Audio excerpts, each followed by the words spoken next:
Fala aí, Disconnectors, esse aqui é um corte da live Desconecta. Vamos de mais vídeo, então? Tem mais coisas legais aqui, cara. Como o vinil voltou dos mortos.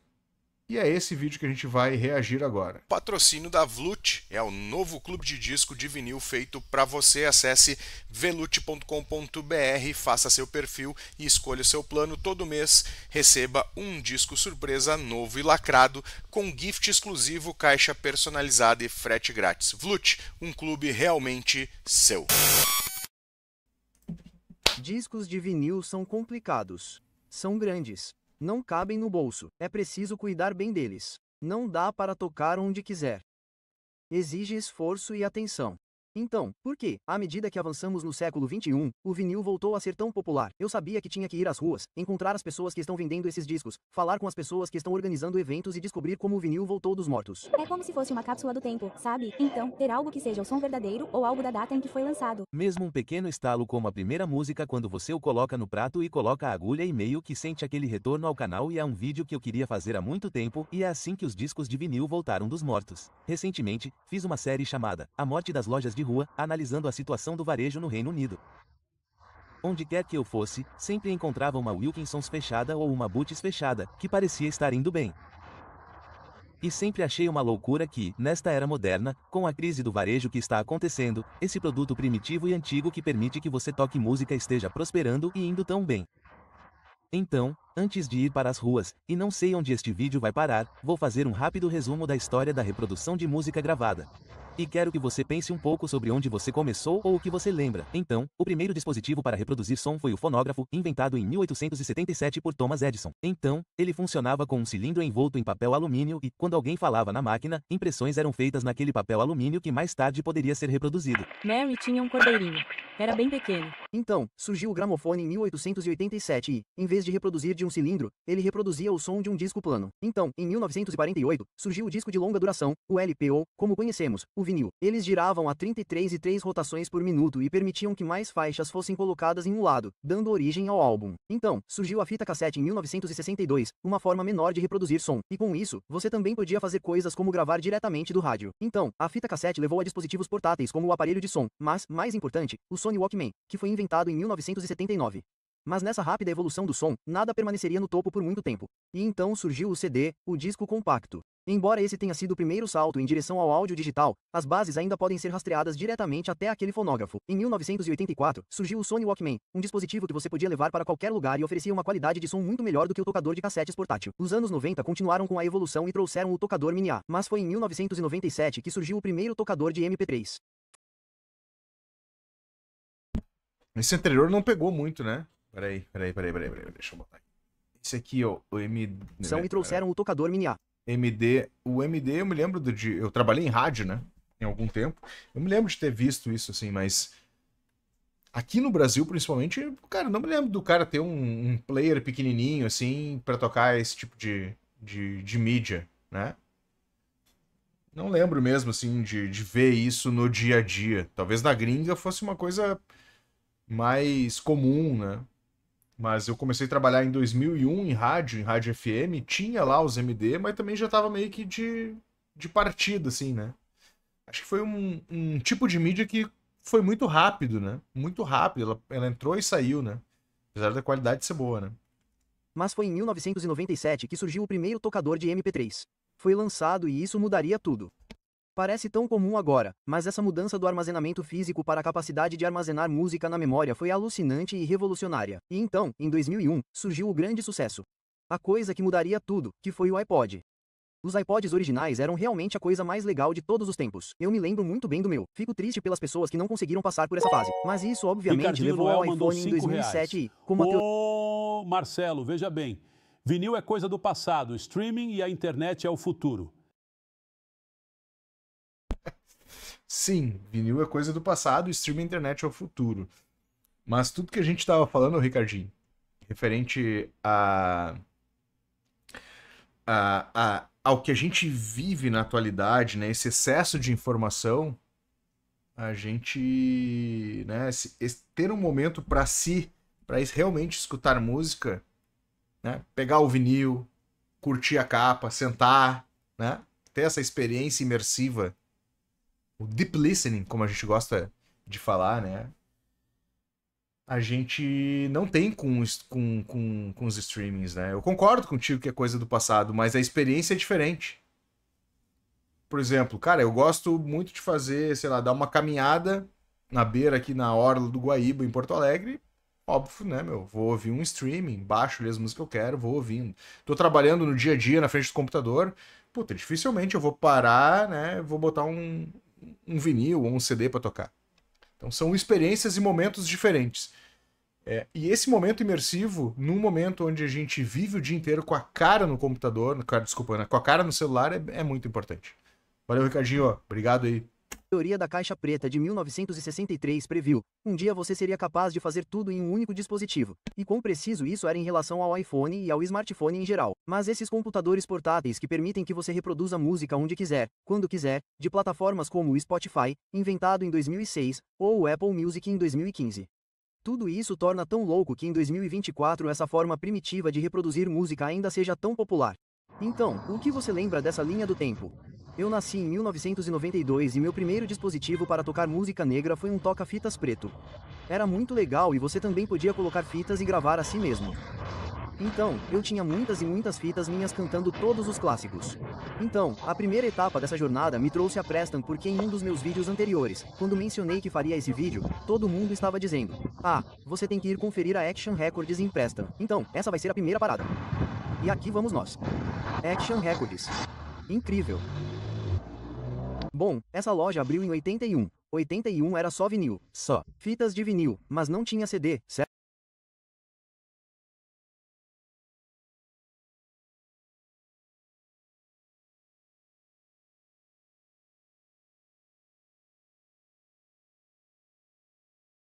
Desculpa.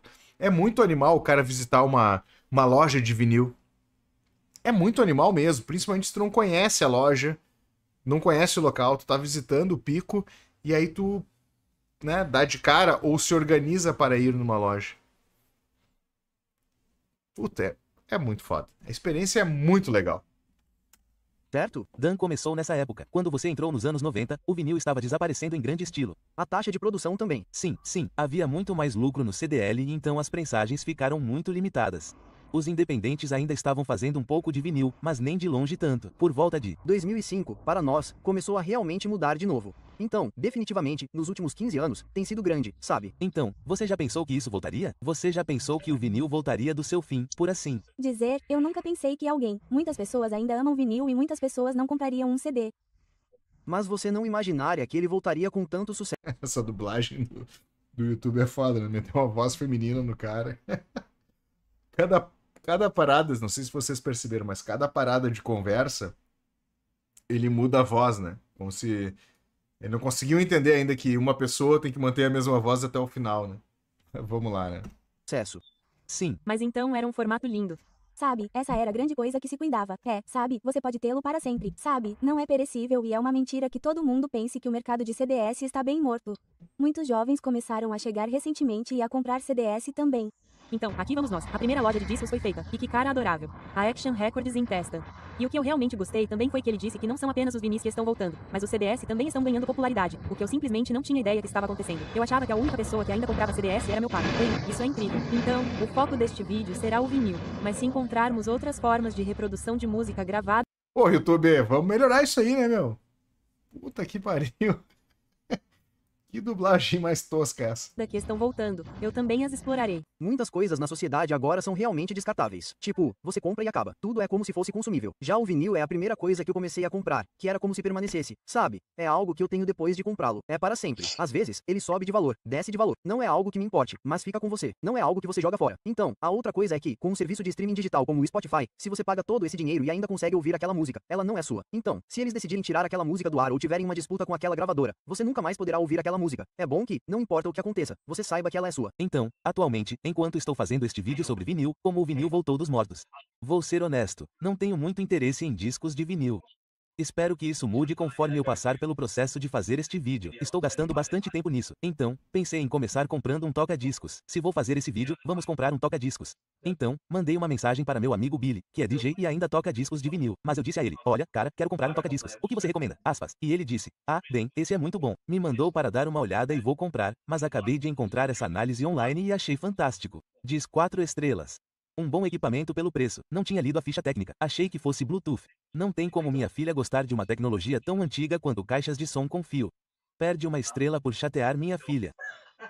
Então, vou comprar. É exatamente o que eu quero. Então, eu estava conversando com meu amigo Paddy outro dia sobre um vídeo que eu estava fazendo sobre discos de vinil, e ele disse, bem, se você está procurando formas antigas de tocar música, por que não vai dar uma olhada nesta loja em Manchester que é a última loja de fitas cassete que resta, talvez no mundo, não sei, mas acho que é definitivamente a última na Inglaterra. Então, vou até lá, fica em Affleck, que fica aqui embaixo. Vou lá ver se eles querem bater um papo. Pô, fita cassete aí, o que vocês acham aí, chat? Eu...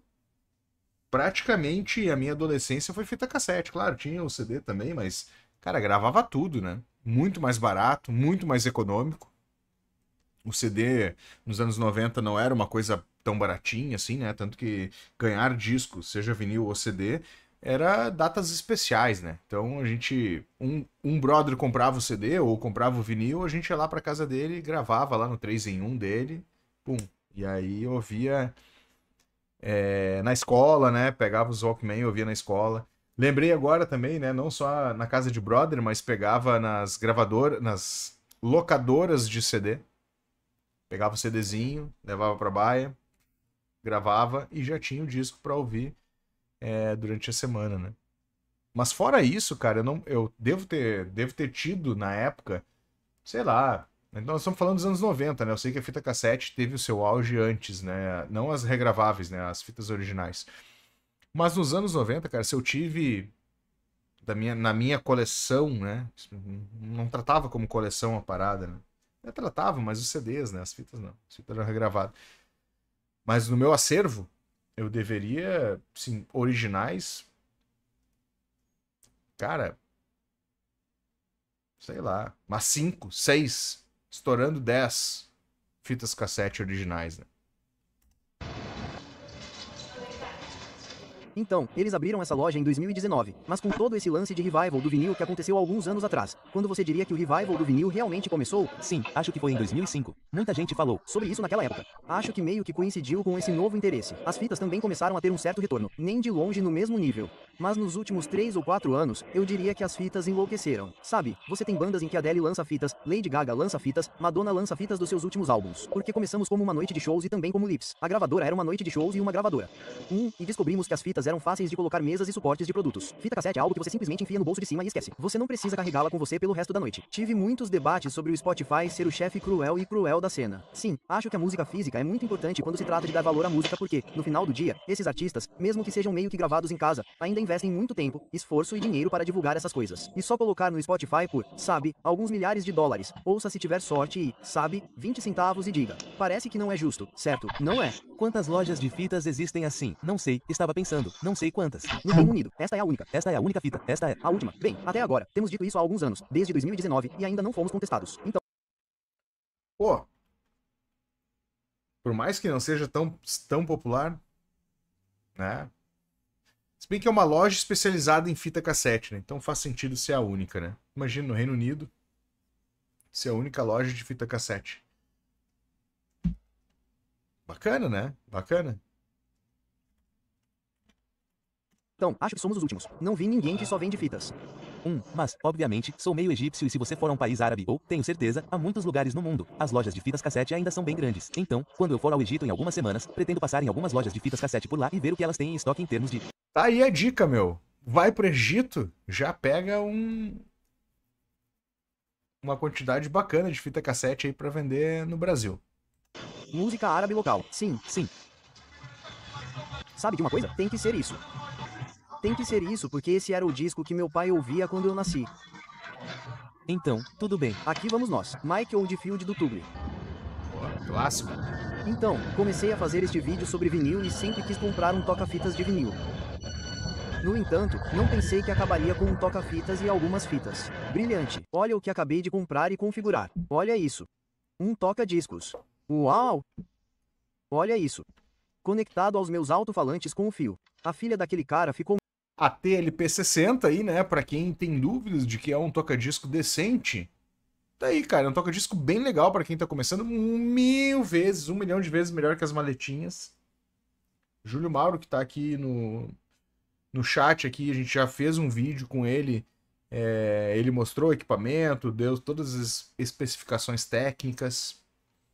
Então, tipo assim, é um equipamento, cara, pra iniciar, mas é uma maravilha. Uma maravilha, uma maravilha. Claro, não é um high-end, né? Não tem nem, cara, né? Tipo assim, a não ser que tu tenha muito dinheiro, aí tu vai pra outro game. Mas, cara, pra iniciar, né, pra ouvir os teus discos, cara, esquece as maletinhas e foca nesse. Foca nesse. meio chateada. Eu absolutamente amo isso. Estou tão feliz por tê-lo. Só tem um problema, que é que eu não tenho nenhum disco. Eu literalmente não tenho nenhum disco. Então, eu não posso nem usá-lo. Mas, felizmente, estou fazendo um vídeo sobre discos de vinil e estou visitando muitas lojas. Então, espero conseguir encher esse espaço aqui com alguns discos. Mais do que deveria. Talvez alguns. Acho que pelo menos alguns milhares de discos. Sim, sim. Quanto você gasta com isso em média? Minha resposta dependeria de para quem eu estivesse contando isso. O máximo que já gastei foi cerca de 250 quando eu tinha bastante dinheiro e pensei, sabe, quero comprar uma quantia bem grande. Se for muito bom, mas muito barato, tipo, você não gastou muito, porque alguns dos melhores discos que já comprei custam tipo 2, 3 libras, mas você compra em uma loja de caridade ou em uma liquidação de carro ou algo assim. E acho que essa é a sensação que você não consegue ter se comprar coisas online e de outras formas. É aquela sensação de desenterrar aquela joia aí, você sabe, potencialmente conseguir um ótimo negócio também. Certo, eu vim para Londres, onde estou indo para o Portobello Road Market, onde tem uma mulher e seu pai que se uniram e administram uma loja de discos no mercado. E estou realmente interessado em bater um papo porque eles fizeram isso de uma forma muito interessante. Então, ela e o pai dela estão fazendo isso, e o pai, obviamente, não sei quando ele nasceu, mas ele deve ter passado pela era do vinil estar em seu auge, e ela está trazendo esse novo estilo para isso, onde ela transmite ao vivo a barraca no TikTok, o que também está atraindo um grande público. Então vai ser muito interessante. É como se o antigo encontrasse o novo se unindo para vender vinil. Isso é ótimo. Morei em Londres por 5 anos. Nunca vim para cá. É incrível. Então, neste lugar, provavelmente há uns 6 anos, mas estamos subindo e descendo o mercado há cerca de 35 anos. Sério, de jeito nenhum. E você está fazendo uma transmissão ao vivo agora no TikTok. Então, sim, não temos um site nem nada. Então, eu faço uma transmissão ao vivo por cerca de 6 horas e meia por dia enquanto estou de jeito nenhum. Dias. Que legal. Então, muitas pessoas estão assistindo agora. Acabamos de ter mais de 200 espectadores. Pode oscilar entre 200 e 800. Sabe, tem muita gente assistindo, mas, sinceramente, acho que nunca deu em nada. Como eu disse, estamos fazendo isso há mais de 30 anos e vendemos consistentemente. Percebi que agora vendemos muito mais no exterior, mas acho que nunca deu em nada. Ah, sim. Aqui vamos nós. Acabei de encontrar um dos meus álbuns favoritos de todos os tempos depois... Puta, esse disco... Puta que pariu, esse disco do Neil Young é animal. Gold Rush, Corrida ao Ouro, é animal. Será que é First Press? Depois da Corrida do Ouro, de Neil Young. Então, sim, vamos levar para casa essa lembrança da barraca no mercado de Portoela. Minha mãe e meu pai eram antiquários aqui na Portobello Road. De jeito nenhum. Da década de 1960 de uma barraca bem pequena ao lado da Portobello Road. Começamos com algumas caixas de discos. Quase odeio dizer isso, mas foi antes de Natasha nascer, acho que por volta de 1991. Natasha é quem está no negócio há bastante tempo e literalmente nasceu nele. Ela compartilha essa paixão pela música. Ela definitivamente nos trouxe para o século XXI com o TikTok, o que é um mistério para mim. Quando começamos, o cliente principal era um cara branco de meia idade. Essa dinâmica mudou completamente. Agora, mais de 50% do nosso negócio é composto por mulheres jovens que compram Led Zeppelin, Beatles, Pink Floyd, sabem o que estão comprando, têm esse conhecimento, têm exatamente a mesma paixão que nós temos por isso. E é interessante porque parece ser uma área nova que eu acho fascinante.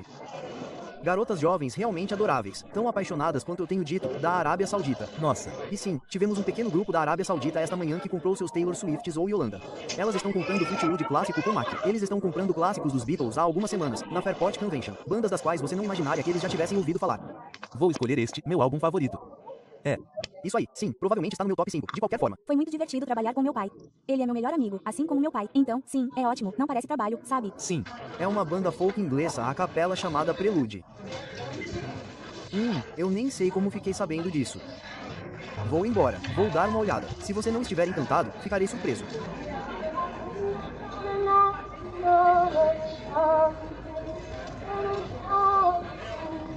Vai para alguém como você. Jungle Fashion. É como quando você fica mais velho e traz uma geladeira para casa. Você sempre compra alguma coisa de lá. Sim, é como um momento especial, definitivamente. E, pela gratidão que as pessoas expressam, consigo ver o quanto elas gostam da experiência de não apenas comprar online, por exemplo, como se pudessem tocar, sentir e ouvir. Provavelmente temos cerca de 10 mil em estoque aqui atualmente. Sim, temos muito mais anéis. Sim. Ponto. Sim. Acabei de voltar da festa de 70 anos do meu pai e, meu pai nasceu em 1954 e obviamente viveu em meio ao vinil. Foi assim que ele cresceu ouvindo música. Também viveu na era da boa música. E eu pensei que ele tinha jogado todos os seus vinis fora. E eu disse, você não guardou nenhum. E eu disse, você não guardou nenhum, não é? E ele disse, sim, vendi muito, mas guardei todas as coisas boas. E então ele lançou isso. E ele disse, não tenho mais um tocador de vinil, então você pode ficar com este. Opa. Pô, essa caixinha é massa, né? Esse casezinho aí pro cara guardar é legal pro cara dar um, né? Ter um casezinho, principalmente pra levar pra outro lugar. Se tu tem o toca-disco aquele de hambúrguer da Audio Técnica também, puta, fica sensacional, né? Bah, vou dar uma volta na praia. Leva lá uns 20 disquinhos, um burgerzinho e vai. O que temos? Não tem como você estar brincando. Então eu disse como meu pai estava ouvindo Tubular Bells quando minha mãe entrou em trabalho de parto comigo, quando eu estava comprando a fita cassete de Tubular Bells naquela loja de fitas em Manchester e agora também a tenho em vinil. Que coincidência adorável. Gravei uma e é brilhante. O que mais temos? Coleção Tumble e de Elton John. Space Oddity Fluid Mark Rumors. Helena disse que estava tipo, precisamos comprar esse álbum. Aspas. Bob Dylan, Blood on the Tracks. Você está brincando. Então, eu tenho Tubular Bells em fita cassete e vinil. Tenho After the Gold Rush, aquele que comprei na loja em Londres. E meu pai também tem uma cópia de After the Gold Rush. After the Gold Rush. Tinha chamado só de Gold Rush antes que alguém incomode nos comentários. Dedos pegajosos, olha isso. Sticky Fingers, dos Rolling Stones, e é aquele com o zíper de verdade. Caralho, velho. Que irado, hein? Putz, isso aí é uma raridade, né? Dificílimo de achar, principalmente aqui no Brasil. Animal. Isso é tão legal. Então, finalmente posso ouvir outra coisa que não seja After the Gold Rush de Neil Young, que é um álbum absolutamente fantástico. 2 cópias de After the Gold Rush, de Neil Young.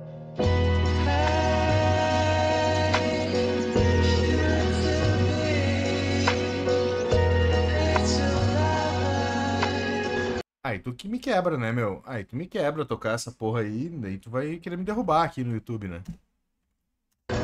Acabei de chegar ao Leven Shum em Manchester. Isso aconteceu na verdade. Não consigo lembrar se ele entrou em contato comigo ou se eu entrei em contato com ele, por meio de um dos meus vídeos. Mas, de qualquer forma, ele tem uma loja de discos itinerante, que viaja por todo o país e organiza eventos onde as pessoas podem criar seu próprio set a partir dos discos que ele traz. Então, achei muito interessante e o complemento perfeito para este vídeo sobre como o vinil voltou a ser uma experiência interativa na qual você pode entrar e se envolver. Então, agora vou encontrar o lugar onde isso está acontecendo. Então, este é o Black Band Sound apresentando o Dig Deep. Sim. Então, somos a Black Beacon Sound. Sim. Presencialmente, que é uma gravadora e loja de discos itinerante. E o Dig Deep é o evento em que levamos nossa loja itinerante para a estrada e, em seguida, incorporamos um desafio de mixagem ao vivo no final do dia. Então, o desafio da mixagem ao vivo é convidar um artista convidado, um artista local, que levará 1 hora para vasculhar os discos, 1 hora para se preparar, montar seu set, e isso se torna um show ao vivo, um evento ao vivo. Não, quem quer que faça isso, é isso. A menos que eles comprem todos os discos, o que ficamos muito felizes que façam.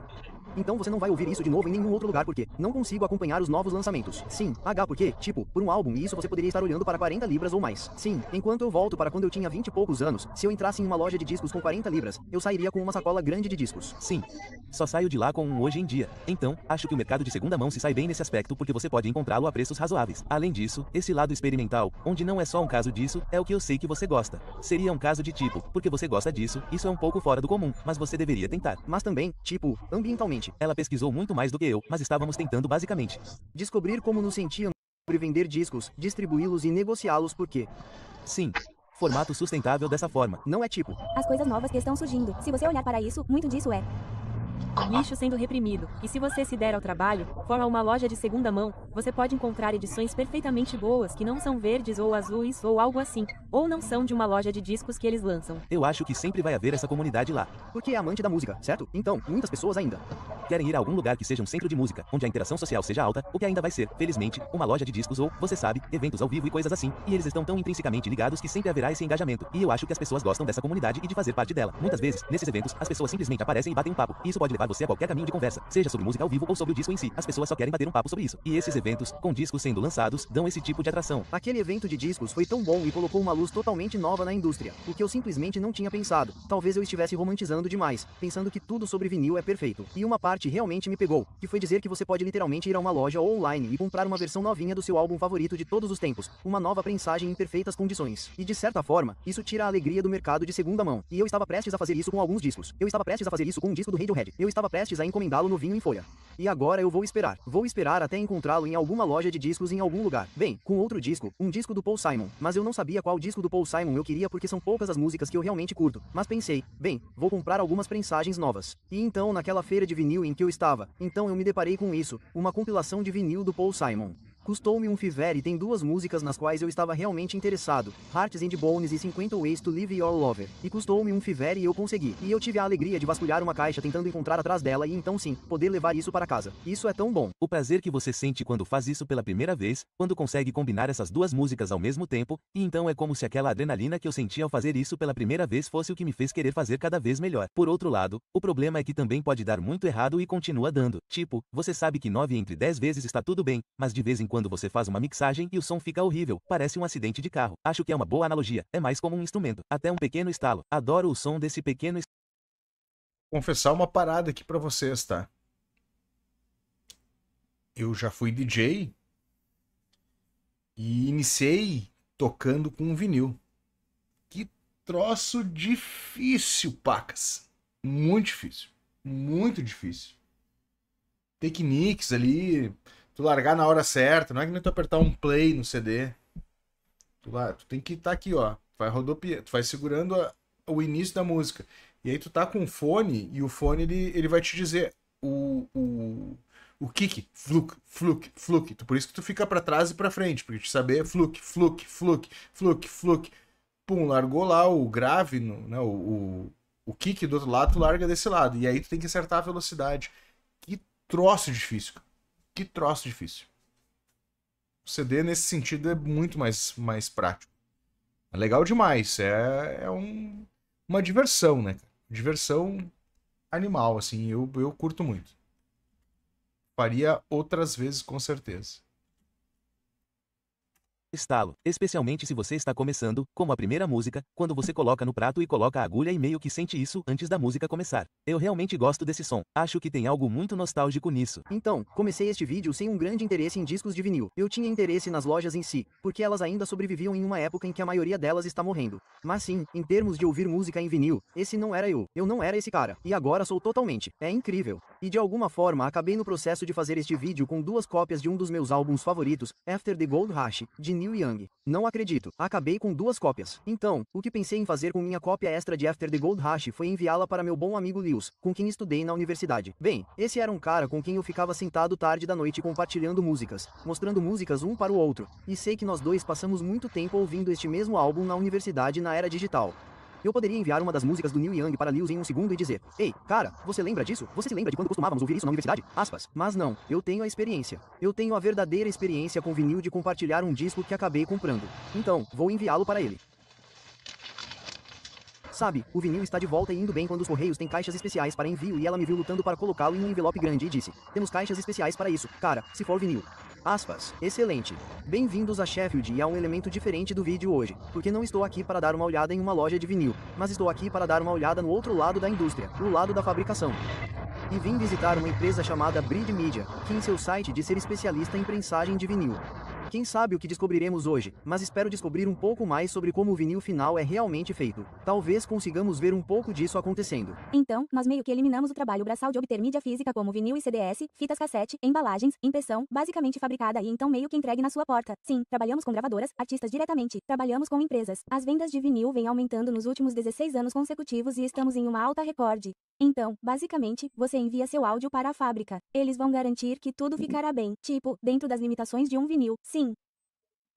Então eles enviarão o áudio para um corte DMM ou um corte de laca, que basicamente converte os sinais de áudio em um movimento físico que o cortador fará. Então será como um corte de torno, que é como um tipo de disco de metal, como um toca-discos, mas ao contrário, porque você está colocando a música na placa de metal que está no cortador. Sim, então, ele é colocado na prensa hidráulica. E os pellets de PVC. Na verdade, vou lá e compro alguns para você porque são uma coisinha divertida. Então, esses são pellets de PVC. É assim que eles se parecem. É assim que eles se parecem antes de serem coloridos e depois pintados de preto. Certo, para o seu tradicional, porque se parece mais com os discos de goma laca antigos. Que são então derretidos em um formato de disco de hóquei. Então o disco é colocado na prensa hidráulica e então os carimbos são pressionados juntos com toneladas e toneladas e toneladas de pressão e calor para pressioná-lo no formato de disco. Então você obtém um formato de disco irregular e ele passa pelo processo de corte que é cortado e então eles são deixados para esfriar por alguns dias para que possam solidificar e virar um disco de vinil que você pode balançar sem balançar. Então, tem outra loja que todo mundo me disse que eu tinha que dar uma olhada, que é a Astonishing Sounds in Burley. Então, dedos cruzados, ela está aberta. Vamos ver se podemos bater um papo. Aqui vamos nós. A cooperativa obviamente parou de vender vinil. WH Smiths, todos esses lugares, a Boots costumava vender vinil. A HMBB parou de fazer vinil por volta de 94, 95. Você achou que era o fim? Não. Não achou? Não. Você achou que ele sobreviveria? Sim, porque eu conhecia pessoas que o queriam. Mas é basicamente estética, não é? É produto. Então, quando você toca, é legal, parece bom, é bom, algo que você poderia comprar. Digamos, para os Beatles. Você poderia sair e comprar um LP original dos anos 60 e nem ter nascido nos anos 60. Então, ele tem aquele fator antigo, o fator de colecionador. Sim. Que digital? Não é nada, é? É para amadores. O que é isso de digital? Você nem é dono dele. Quando Kate Bush lançou Aerial pela M, eles fizeram 1000 cópias para toda a Europa. Em vinil. E foi isso. Ironicamente, Rolf Ferris participou do Did Hildo no original e, claro, devido ao curso da história, o H. Ralph foi apagado por Kate Bush na nova versão. Então, se você quiser o original com Rolf, você tem que comprar o original e pagar mais. Sim, 300 libras. É tudo indie. É por isso que eu vendia indie quando comecei. E então eu fui um dos primeiros caras na área a vender dance music em 86, as primeiras importações americanas de Chicago, Detroit, esse tipo de coisa. E o hip hop fez sucesso. E então eu realmente meio que comecei a me interessar por um monte de coisas que eu não estava particularmente interessado na época. Eu fiquei interessado porque a cultura da música eletrônica é totalmente baseada, né? Música eletrônica, eu digo assim, de hip hop a house music, é totalmente baseada em vinil. Totalmente. Essa parada de mixagem ali que apareceu antes do DJ e tal, né? Que eu falei de pegar o grave, não, o kick, né? Que é o kick. Kick é. Esqueci o nome em português da porra da bateria. O bumbo é totalmente, né? Então tu tem o kick, que é o bumbo, é totalmente baseado. Então assim, a galera torce o nariz pra música eletrônica, pro hip hop, né? A galera do rock. Cara, mas tem que entender que toda essa cultura ali, né, meu? Chicago House, né? O Detroit, né? O Tech de Detroit. A própria que se chamavam de rave ali de Nova York, né? É tudo, né, baseado em vinil. Isso é muito legal, cara. Isso é muito legal, né? Então a galera do rock, presta atenção nesses movimentos, na parada cultural, né? É muito mais do que a superfície, né, que a gente enxerga, né? Dá uma mergulhada. Isso é importante. Cultura é importante, o cara entender o que acontece. Contextualização, foda. Eu pensava quando eu tocava as coisas. Eu pensava, sim, isso é bom. Então, você sabe, e agora eu gosto de tudo, exceto talvez pop puro e simples, eu acho. Não consigo entender o Ed Sheeran. Eu escuto e penso, por quê? Sim. Não sei, eu escuto a música dele e acho que devo estar perdendo alguma coisa aqui. Deve haver algum código entre as letras que não estou entendendo. Também não estou entendendo. Talvez seja alguma mensagem subliminar na tela, sabe, para fazer você comprar. Não sei. Então, comecei a fazer esse vídeo há muito tempo. Nunca passei tanto tempo em um vídeo, e dá para perceber porque olha como meu cabelo cresceu. Mas eu saí para fazer essa pergunta. Como o vinil voltou dos mortos? E o que eu aprendi é que ele nunca morreu. Na verdade, nunca foi embora. As pessoas que ainda amavam o vinil continuaram vendendo, e as pessoas que continuaram querendo comprar conseguiram. O vinil nunca morreu. Ele simplesmente deixou de ser popular. E eu disse também, o vinil é complicado, é grande, você tem que cuidar dele. Por que ele é tão popular? Acho que é exatamente por isso que ele é tão popular na era moderna, em que nos esforçamos para eliminar toda a complexidade de qualquer coisa. Reduzimos tudo o que você quiser ao toque de um botão. Nos livramos do complicado, mas, ao fazer isso, ficamos paralisados pela conclusão. E o próprio ato de ir a uma loja, vasculhar algo, escolher e dizer, nossa, essa obra de arte está linda. E então colocá-la para tocar e ouvi-la, há algo tão visceral sobre essa experiência. E à medida que caímos cada vez mais na era digital, em que tudo é tão fácil de fazer, sinto que o vinil vai se tornar cada vez mais popular porque é realmente algo para se fazer. Cara, é um hobby maravilhoso, cara. Um hobby maravilhoso, colecionar disco. Pode ser vinil, pode ser CD, pode ser cassete, pode ser DVD, Blu-ray.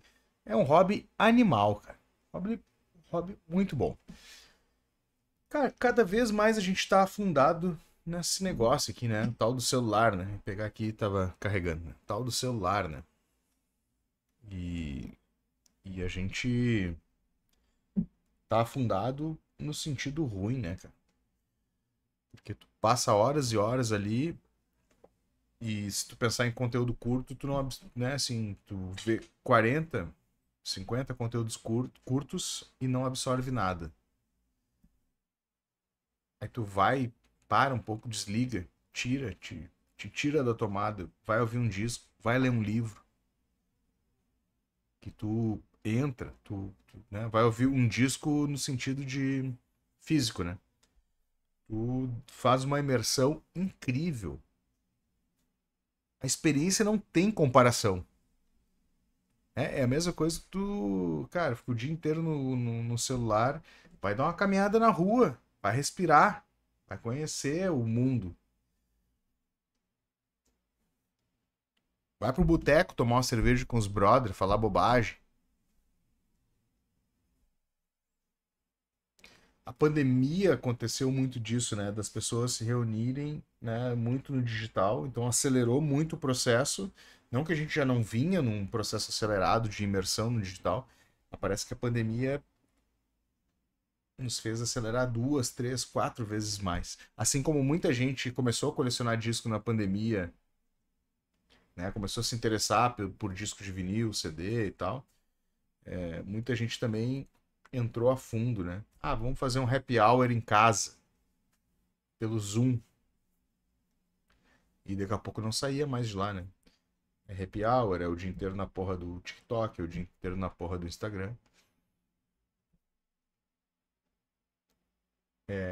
A parada física, seja livro, né? Uma caminhada.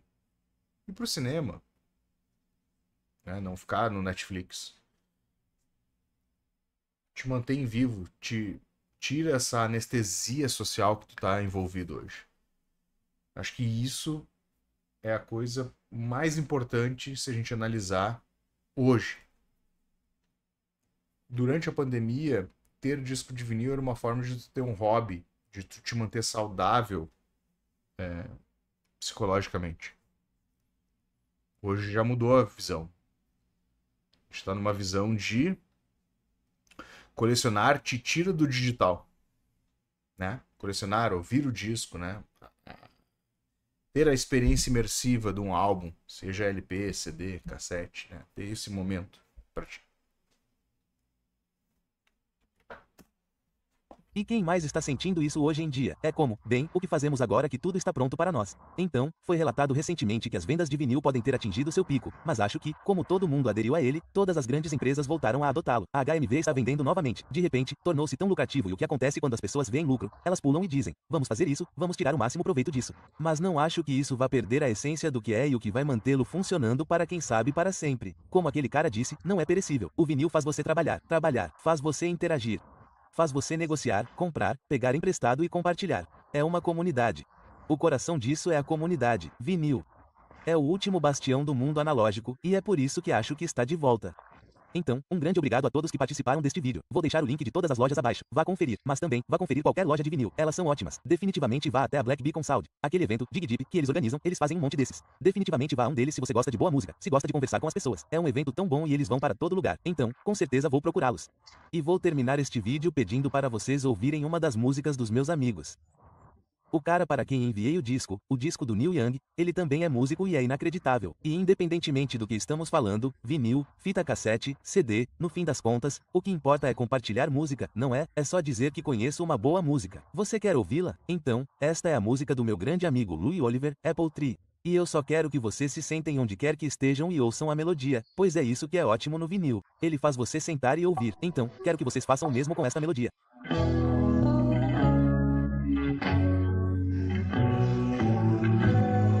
comendo chiclete. Eu vou As ter que pessoas, passar, a né? maneira como compro música nova agora é comprando discos. Para ter algo que seja o som verdadeiro ou algo da data em que foi lançado. É legal ter algo que seja uma cópia física em vez de apenas clicar. Entrar em uma loja de discos e desenterrar algumas você talvez nunca tenha ouvido antes de um artista que você nunca ouviu antes e que se você não estivesse naquela loja olhando a caixa, você nunca saberia que aquela música existia. Sim, os jovens não sabem. Você pode obter tudo de graça. Se você não quiser pagar por isso, é de graça. Mas muitas crianças gostam de ter alguma, você sabe, alguma presença física em seus corações. Claro, você injeta dinheiro de volta no sistema. Sim, eu não diria que estamos ganhando milhões, mas definitivamente estamos mantendo o lucro e indo bem. Ah, tecnologia é uma coisa maravilhosa e é incrível que você possa baixar o que quiser no super. Se você valoriza a qualidade do som, então você vai ouvir o disco reproduzido da maneira que o cara que o produziu originalmente pretendia que você ouvisse. E se você fosse lá toda semana como eu fiz, eles iriam te conhecer e conhecer seus gostos, e de repente haveria uma pilha de discos esperando por você quando você entrasse na loja. Nós chegamos. De qualquer forma, cara. De qualquer forma, tudo bem para mim. Você tem tanto medo da ida.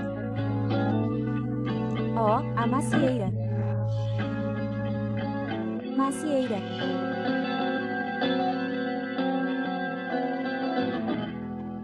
Muito bom, né? Um belo documentário. Apesar de ter 30 e poucos minutos, um documentário demoraria mais. Mas reflexões bem profundas aí sobre o disco de vinil, sobre essa cultura, sobre sair de casa e ir numa loja, né? Sobre sair de casa e fazer qualquer coisa, coisa que, né, há pouco tempo atrás a gente relutava, né? Acabou muita gente entrando no vinil também por a gente estar no momento de ficar em casa e tinha que achar um hobby para ficar psicologicamente saudável.